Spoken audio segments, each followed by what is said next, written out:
ಶಿವಾಜಿನಗರದಲ್ಲಿ GBA ಅಧಿಕಾರಿಗಳು operation footpath ಕಾರ್ಯಾಚರಣೆಗೆ ಕೈ ಹಾಕಿದಂತಹ ಸಂದರ್ಭದಲ್ಲಿ ಹೈಡ್ರಾಮವೇ ನಡೆದು ಹೋಗಿತ್ತು. ಅಧಿಕಾರಿಗಳ ವಿರುದ್ಧವೇ ರೊಚ್ಚಿಗೆದ್ದು ಹಲ್ಲೆಯೆಲ್ಲ ಮಾಡೋದಕ್ಕೆ ಮುಂದಾಗಿದ್ರು. ಈ ಪ್ರಕರಣಕ್ಕೆ ಸಂಬಂಧಪಟ್ಟಂತೆ ಪ್ರಮುಖ ಆರೋಪಿಯನ್ನ ಈಗ ಪೊಲೀಸರು ಬಂಧಿಸಿದ್ದಾರೆ ಅನ್ನೋದು ಗೊತ್ತಾಗ್ತಾ ಇದೆ. ಯಾರಾತ, ಆತನ ಹಿನ್ನೆಲೆ ಏನು, ಬನ್ನಿ ಕುರಿತಂತೆ ಒಂದು ವರದಿ ಇದೆ, ನೋಡ್ಕೊಂಡು ಬರೋಣ. ಕನ್ನಡ ಸಂಘ ಹೆಸರಲ್ಲಿ ಫುಟ್ಪಾತ್ನಲ್ಲಿ ಹಫ್ತಾ ವಸೂಲಿ. ಬಸವರಾಜ್ ಕಚೇರಿ ಮನೆಯ ಬಗ್ಗೆಯೂ ಜಿಬಿಎ ತಲಾಶ್. ಪ್ರಮುಖ ಆರೋಪಿ ಬಸವರಾಜ್ ಬಂಧಿಸಿದ ಪೊಲೀಸರು. ಎಸ್, ಅಧಿಕಾರಿಗಳು ಅಂದ್ರೆ ಭಯವಿಲ್ಲದಂತೆ ಆಗಿದ್ಯಾ? ಪೊಲೀಸರು ಇದ್ರೂ ಪಾದಾಚಾರಿ ಮಾರ್ಗದ ಒತ್ತುವರಿ ತೆರವಿಗೆ ಹೋಗಿದ್ದ ಜಿಬಿಎ ಅಧಿಕಾರಿಗಳ ಮೇಲೆ ಬಸವರಾಜ್ ಪಡುಕೋಟೆ ಅಂಡ್ ಗ್ಯಾಂಗ್ ಮನಸ್ಸೋ ಇಚ್ಛೆ ಹಲ್ಲೆ ಮಾಡಿದ್ದಾರೆ.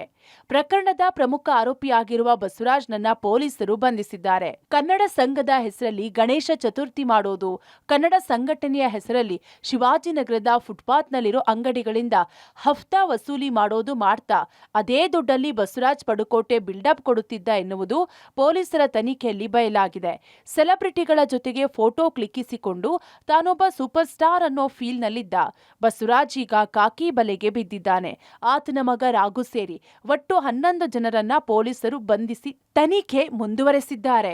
ಅದು ಈಗ ಪೊಲೀಸ್ ಕಂಪ್ಲೇಂಟ್ ಮಾಡಿದೀವಿ. 10 ಜನರು ಅರೆಸ್ಟ್ ಮಾಡಿದ್ದಾರೆ. ಖಂಡಿತ ಮಾನ್ಯ ಸಚಿವರು ಹೇಳಿದ ಪ್ರಕಾರ ಇದನ್ನ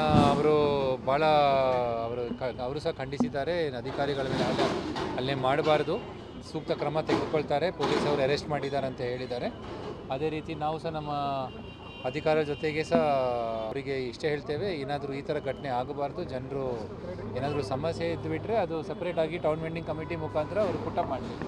ಇನ್ನು ಜಿಬಿಎ ಅಧಿಕಾರಿಗಳು ಬಸವರಾಜ್ ಪಡುಕೋಟೆಯ ಜನ್ಮ ಜಾಲಾಡ್ತಿದ್ದು ಶಿವಾಜಿನಗರದ ಬೌರಿಂಗ್ ಆಸ್ಪತ್ರೆಯ ಬಳಿ ಇರೋ ನಮ್ಮ ಕರ್ನಾಟಕ ಸೇನೆಯ ಕಚೇರಿಗೆ ಬೀಗ ಹಾಕಲು ಮುಂದಾಗಿದ್ದಾರೆ.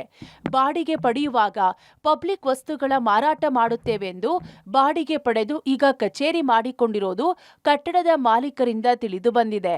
ಇನ್ನು ಕಚೇರಿಗೆ ವಾಣಿಜ್ಯ ಪರವಾನಗಿ ಪಡೆದಿದ್ದಾರೆ ಅನ್ನೋದನ್ನ ಪರಿಶೀಲನೆ ನಡೆಸುತ್ತಿದ್ದು ಅಕ್ರಮ ಕಚೇರಿ ಅಂತ ತಿಳಿದು ಬಂದ್ರೆ ಕಚೇರಿಯನ್ನ ಸೀಸ್ ಮಾಡುವಂತೆ ಕೂಡ ಸೂಚಿಸಿದ್ದಾರೆ.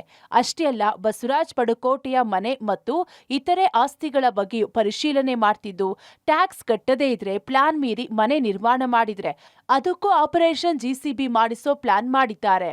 ಇಲ್ಲಿ ಸ್ವಲ್ಪ ಕಿಡಿಗೇಡಿಗಳು ನಮ್ಮ ಸಿಬ್ಬಂದಿಗಳ ಮೇಲೆ ಹಲ್ಲೆ ಮಾಡಿದ್ದಾರೆ. ಎಫ್ಐಆರ್ ದಾಖಲು ಮಾಡಿ 10 ಜನರನ್ನ ಸೆಕ್ಯೂರ್ ಮಾಡ್ಕೊಂಡು ಅರೆಸ್ಟ್ ಮಾಡಿದ್ದಾರೆ. ಕಾನೂನನ್ನ ಕೈ ತೆಗೆದುಕೊಂಡ್ರೆ ಖಂಡಿತ ಅಂತವ್ರ ಮೇಲೆ ಸೀರಿಯಸ್ ಆಕ್ಷನ್ ತೆಗೆದುಕೊಳ್ತೀವಿ. 5 ಜನರ ಮೇಲೆ ಹಲ್ಲೆ ಆಗಿದೆ.